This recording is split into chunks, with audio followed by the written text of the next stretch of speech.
माय बिना टुगर कहेबे मैये सा संसार। कतेक दिवस पार एले मैया हमर दुआर।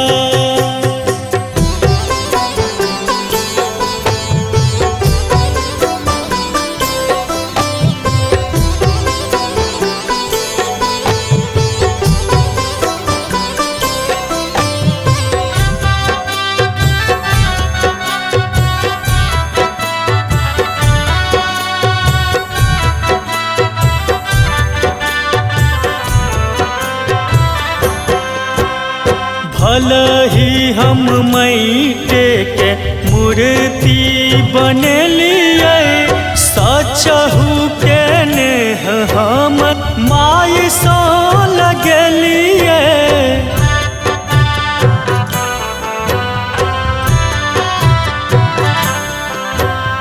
भलही हम माटे के मूर्ति बनेलिए सचहु के नेह हम माय सा लगलिए।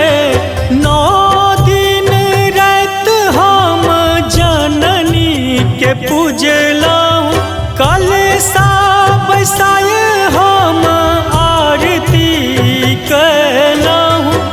हरे करे जे दशम दिन कोना करब विदाई कोना करब विदाई। माय बिना टुगर कहेबे मैये सा संसार मैये सा संसार।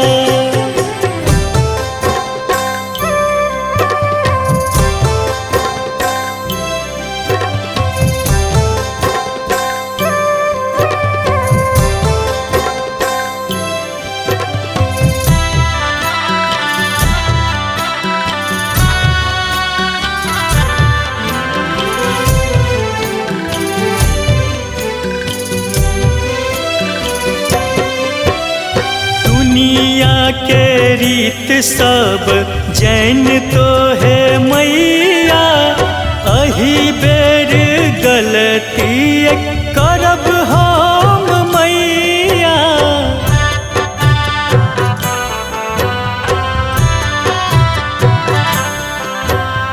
दुनिया के रीत सब जैन तो है मैया। अही बेर गलती करब हम मैया। पोखरी के घाट सा हम अहाँ के लायब अपना ही घर में माँ अहाँ के बैसायब। धूमन धूप देखाय सब दिन सपरिवार सब दिन सपरिवार।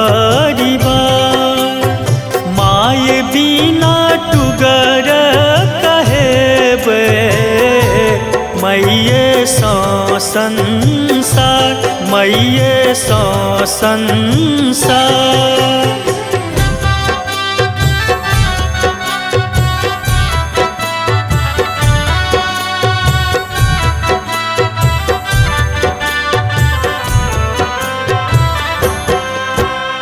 राधे जो बात आहाँ मानतो है मैया। जग जेतै मिथिला के भाग है मैया।